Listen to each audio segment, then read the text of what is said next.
Hello, world, and welcome to the official first episode of At the Movies with Carlemile. I don't have an official movie blog or vlog. It's crazy that, technically, I've been blogging and vlogging about film for years. The first time I vlogged about movies, I guess it would be back in 2011 when I did my review of, what was that? Bad of Los Angeles. And technically, blogging wise, I've been blogging about movies since maybe 2007, 2008.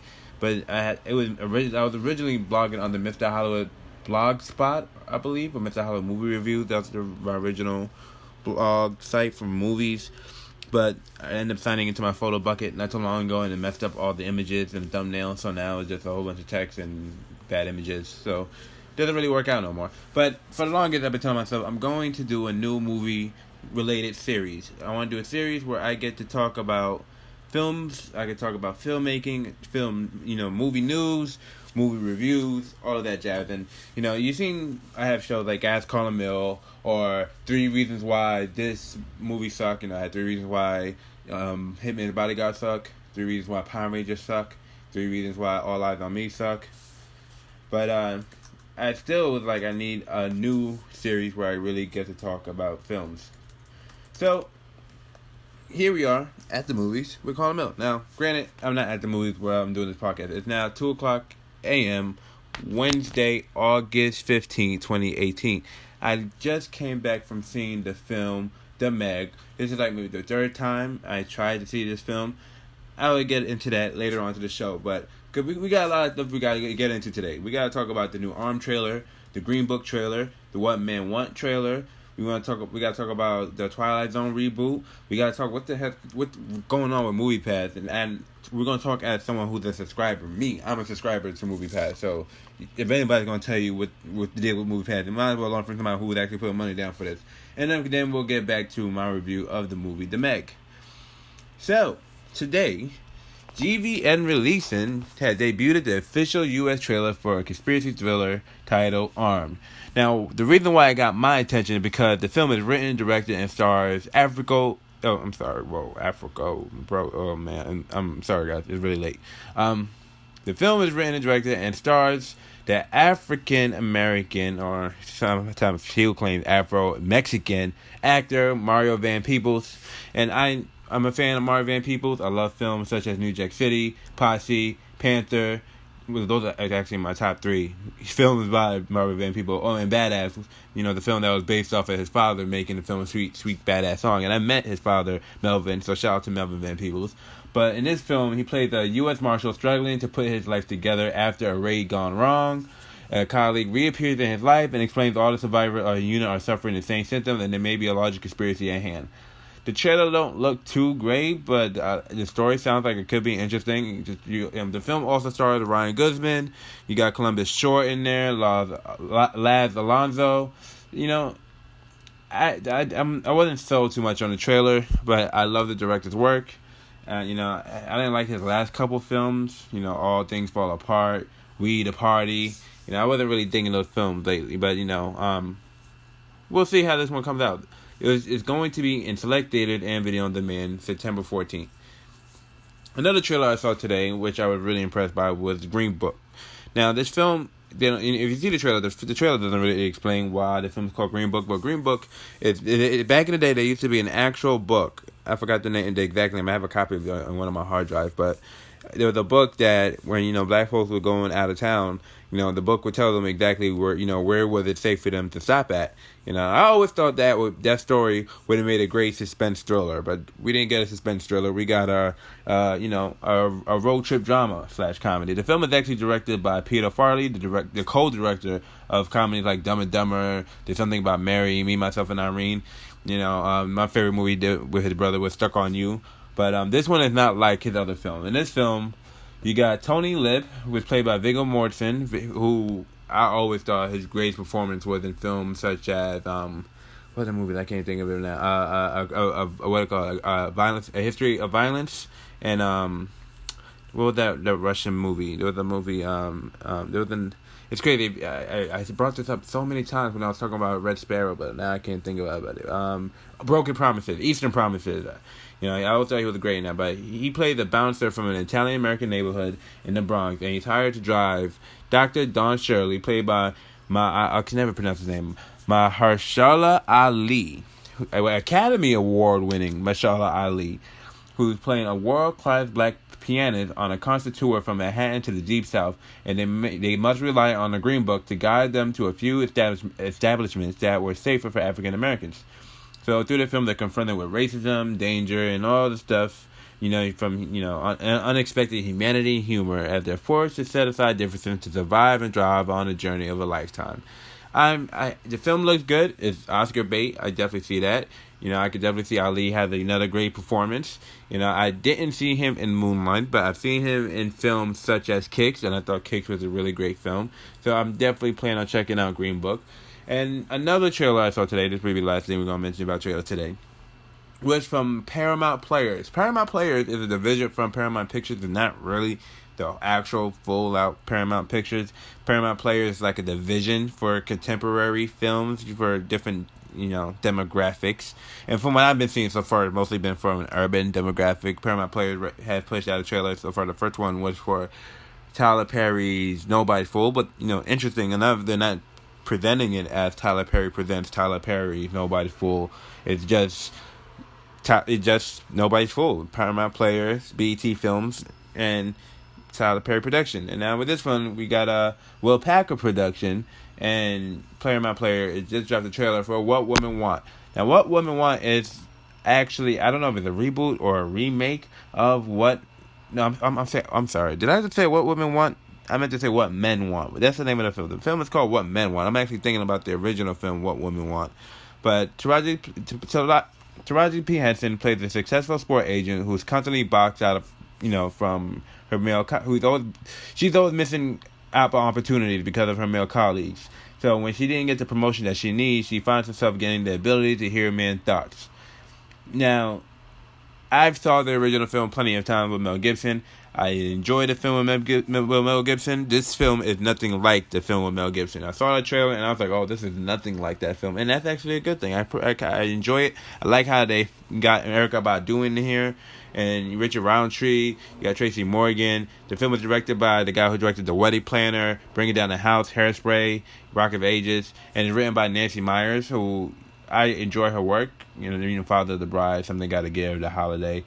But I'm trying to figure out, how this. I mean, it looks like it's gonna be a good time. It's not gonna be.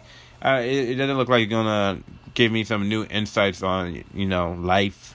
Like, we all know what men think, and it's not. And it would have been more interesting if they show, like, hey, some guys aren't thinking like everybody else. But from what it looks like, we're not. It's not that deep of a movie, But I'm not complaining. The film opens on January 11, 2019. So, this weekend I had saw the Black Klansman movie, which was produced by Jordan Peele. Jordan Peele is getting a lot of work right now. One of the things he's doing right now is developing a Twilight Zone reboot for CBS All Access, their streaming service. Everybody got a streaming service they got going on right now. You got CBS got their streaming service. You got Disney with a streaming service, and right now Disney is producing a whole bunch of movies. I think they just hired Tessa Thompson for Lady and the Tramp. They did like, we don't have to put all the movies, all the remakes and adaptations of data. We can put it on the streaming service. It should still work. So anyway, this streaming service, CBS All Access, is going to have the new Twilight Zone reboot. And like Sterling, the guy who created the Twilight Zone, Peele is the driving force behind this show. And they're actually trying to get him to actually star on the show. And he hasn't ruled out of it yet, but they're in talks. And I think that'll be very, very interesting to see Jordan. I think Jordan Peele could pull it off, being the narrator, the host of Twilight Zone. I mean, Forrest Whitaker pulled it off, and so why can't not? Why can't Peele? So I'm looking very forward to that. So, I want to talk to you guys about Moviepass. Now, I'm sure you heard me talk about Moviepass plenty of times on either the Cypher or, According to New York. I'm sure in one of my other podcasts, I've brought up Moviepass and how much I enjoyed Moviepass. And, these last 3 months, man, it's been a very interesting ride with Moviepass. It really has been. you know. And years ago, I've been seeing ads for Moviepass, and I'm like, oh, Moviepass sounds interesting, but they were charging like $50 back then for a Moviepass, and I wasn't always working, so the money wasn't consistent. So I'm like, I'm not spending no $50 a month to be going to get a Moviepass. That's just not happening. But then recently, 2018, I think it was in June 2018, I thought they brought the price down to $10 a month, and I'm just like, who? You can't beat $10 a month. So best believe I joined. Now, the first time I got it, I had to wait for the card to show up. I didn't have the card, but I had my phone, which had the e-ticketing. So I had to drive all the way to Long Island, 11 miles away, to the Merrick Cinema, to see Han Solo. And to me, this area was like the middle of nowhere. It was so out of place. I literally got lost in the parking lot trying to find my way into the movie. That's why I was just like, I don't know where I'm at. But best believe it was not the last time I would have to go to Merrick to go see a movie. So finally, I get my card. It was like maybe 6 days later. I think I ordered my card maybe on Friday. I got it on the following Tuesday. So I'm like, cool, I'm going to go see Break It In with Gabrielle Union. So I make my way to Jamaica Multiplex. And as soon as I get to Jamaica Multiplex, I check in. I swipe my card. Guess what happened? Card gets declined. I'm like, what is this? Why is this happening? So I had to hit customer service, and it's not like any other company where you get to call them up. You have to hit them up in a text message on the phone, inside the app. So I texted them.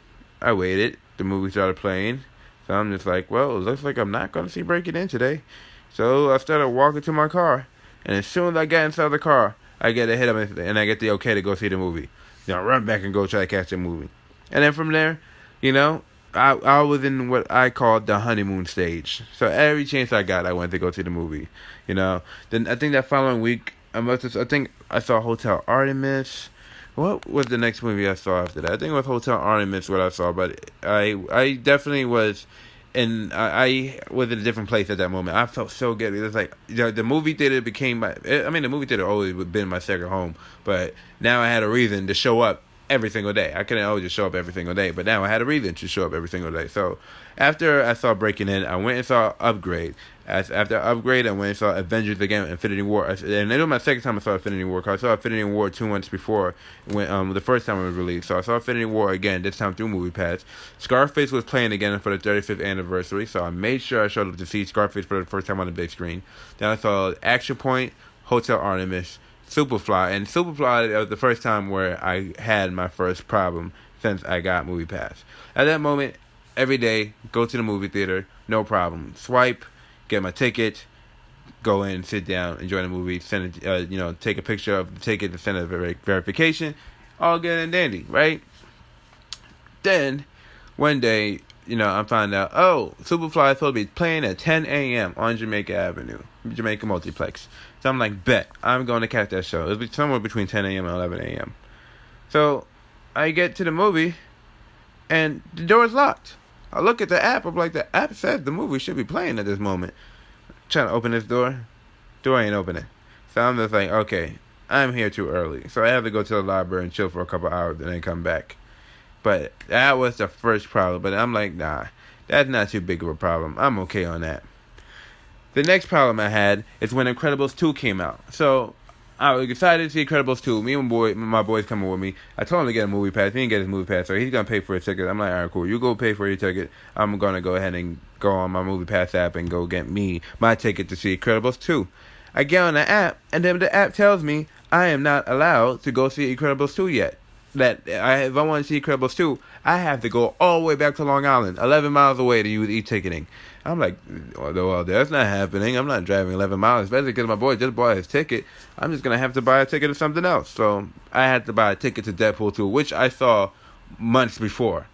But I had to get a ticket to Deadpool 2 to walk inside to see Incredibles 2. The problems kind of stopped there after a while. The following week, I went to go see Gotti. I saw Tag. I saw the first Purge. Everything was. I was on a roll. I don't think there was any issues whatsoever.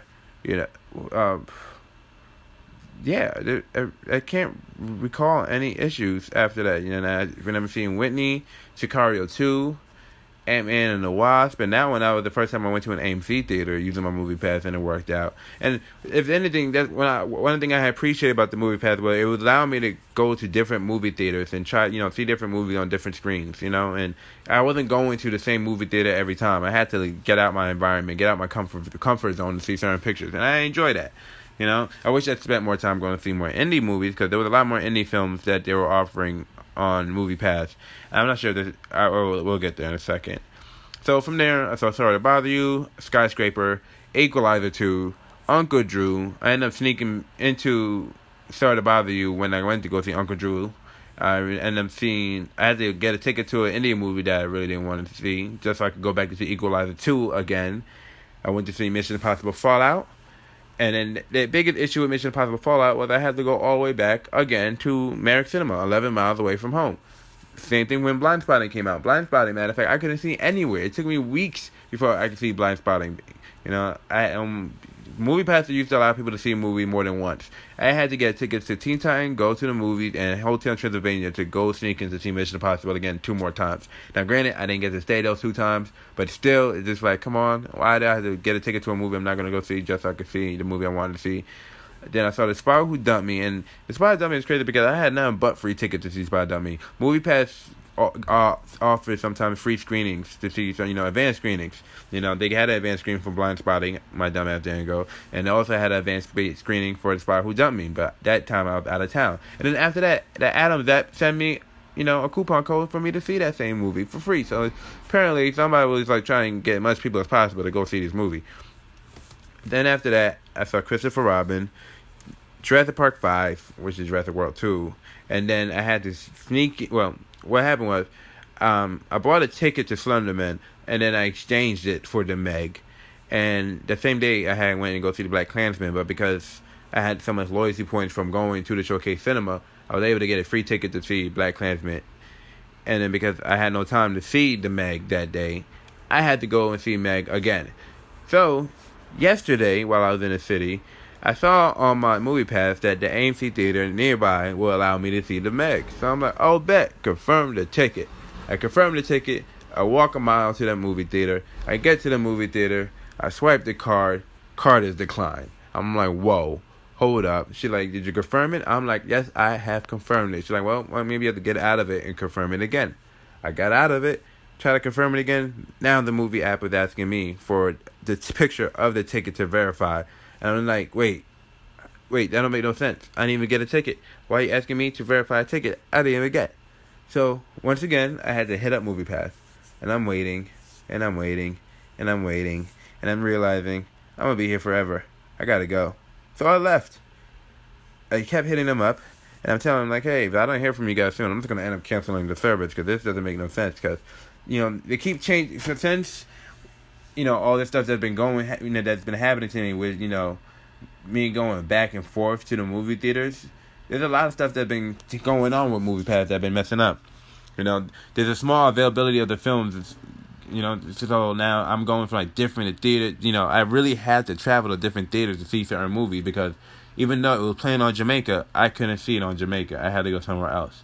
And, every time I went to an AMC theater, they would promote the hell out of the membership cards. And I'm like, maybe I should get an AMC card. But there was a lot of reasons to me why I was just like, nah, I'm not with it.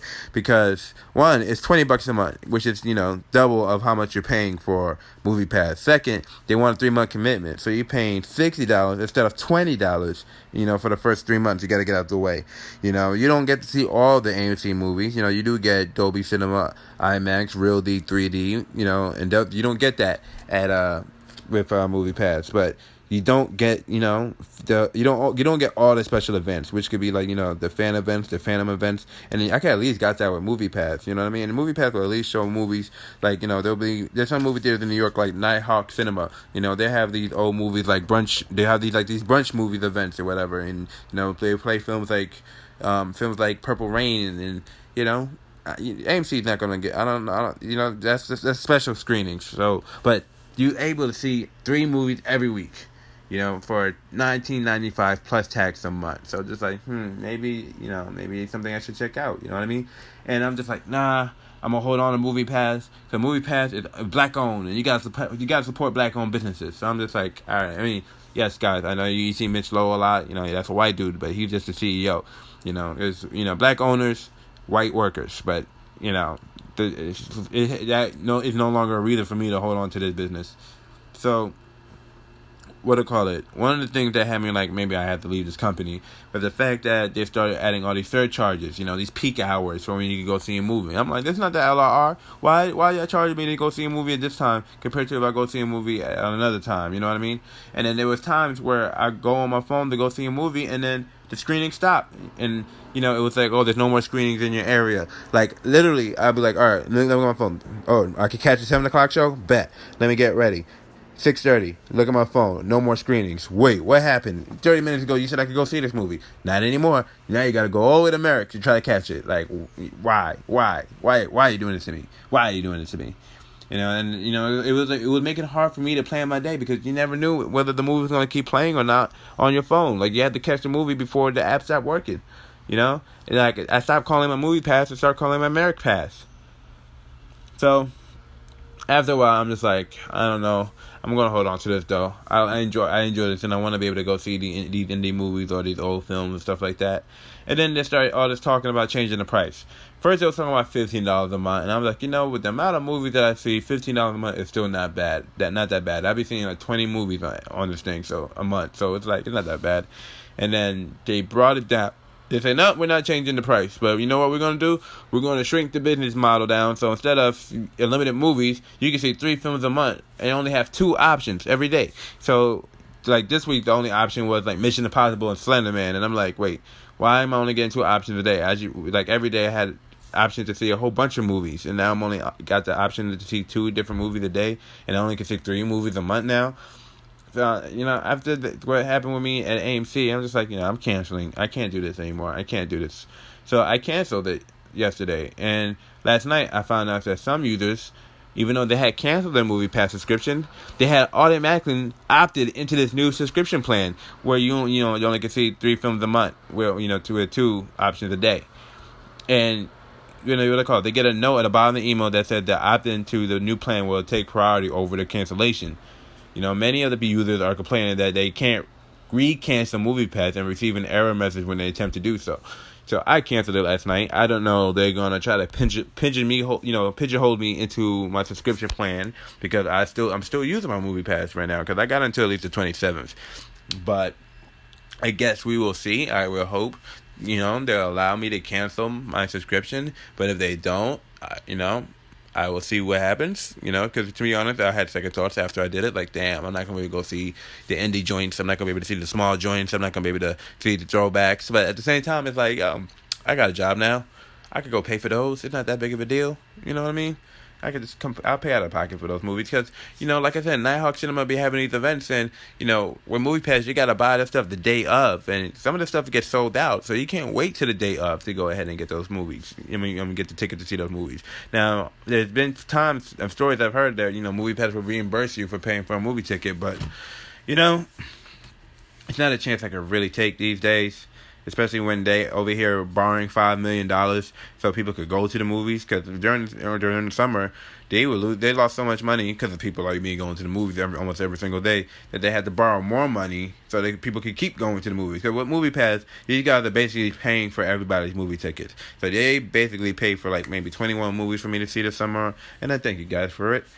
But with all these changes, I'm not comfortable. So we're going to see what happens. Maybe I might come back. Moviepass don't allow people to come back as soon as they unsubscribe, so I have 9 months before I could come back to Moviepass if this whole opting back in thing didn't happen for me.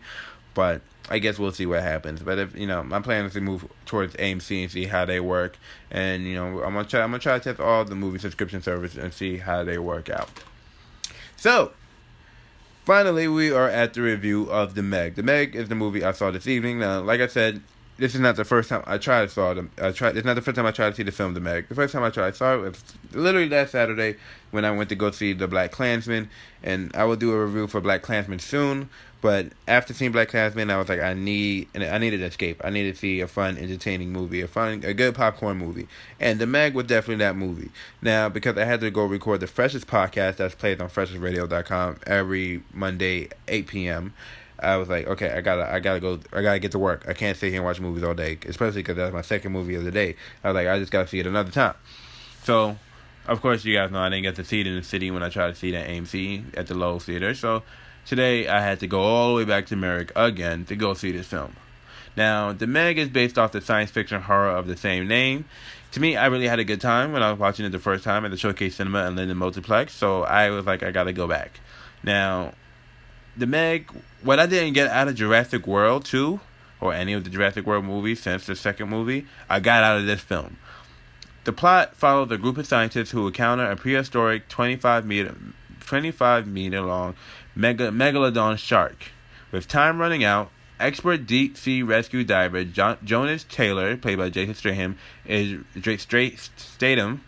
recruited by a Chinese oceanographer, Winston Chow, against the wishes of his daughter, played by Li Bingbing, to save the crew and the ocean itself from this unstoppable threat.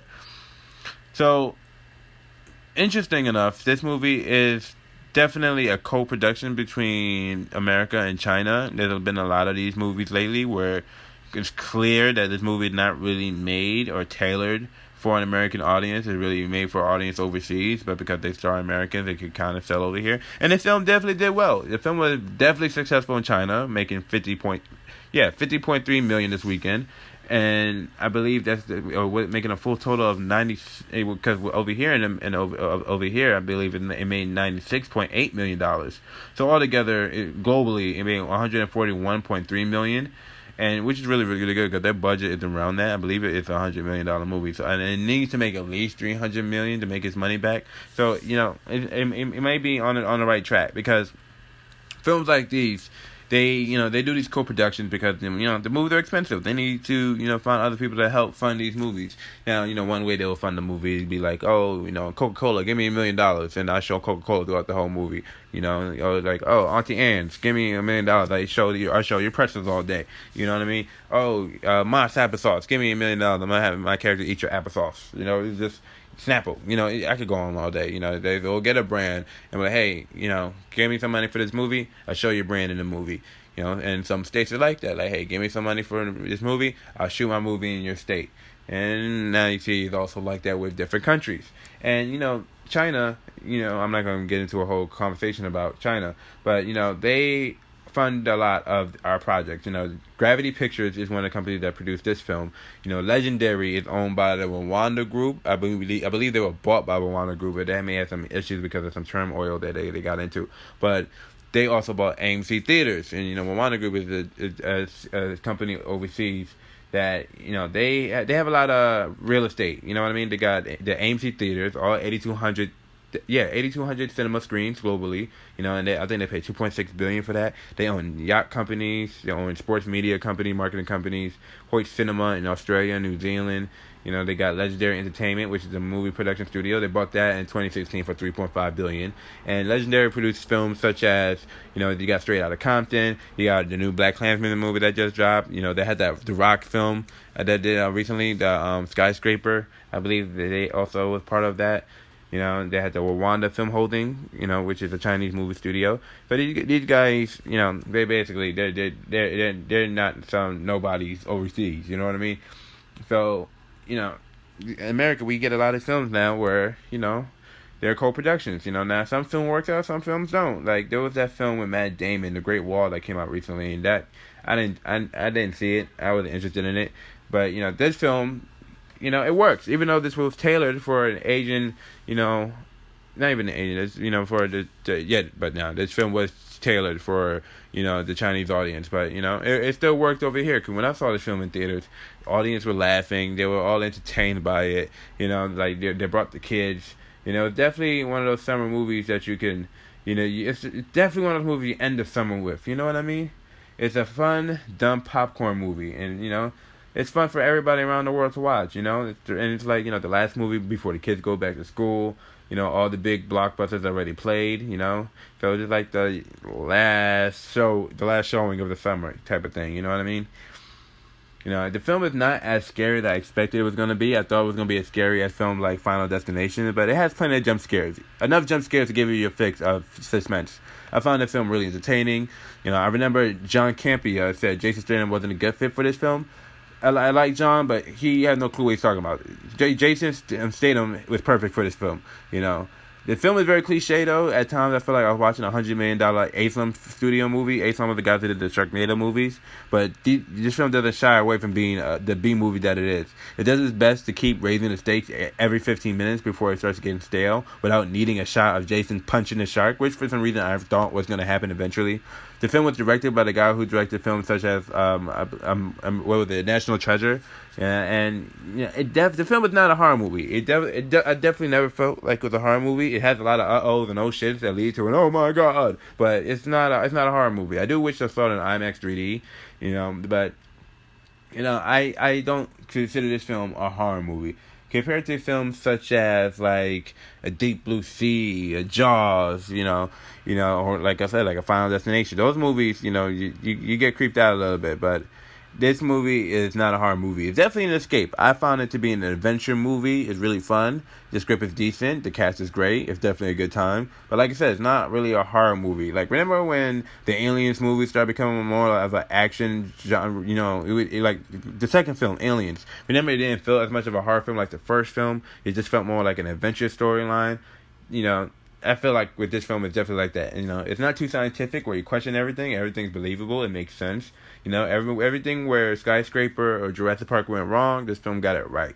You know, and Jason Statham was actually a champion swimmer, so I thought this was actually a perfect place for him. Like, I thought it was a really good fit for him. I thought it was a really good fit. But if you're looking for a good time, you're trying to see a film that's an escape, you know, it's something that's not too scary, you know, you get some good laughs, you know, be entertained. It's definitely this film. Definitely this film. Well, guys, thank you for chilling with me at the movies. I hope I kept you guys entertained. Now we're gonna be doing this more often, more movie news, more movie reviews, and I'll be more in touch with you guys when it comes to this stuff. But until next time, much love, God bless, 2 pieces of chicken grease, and I will see you at the movies.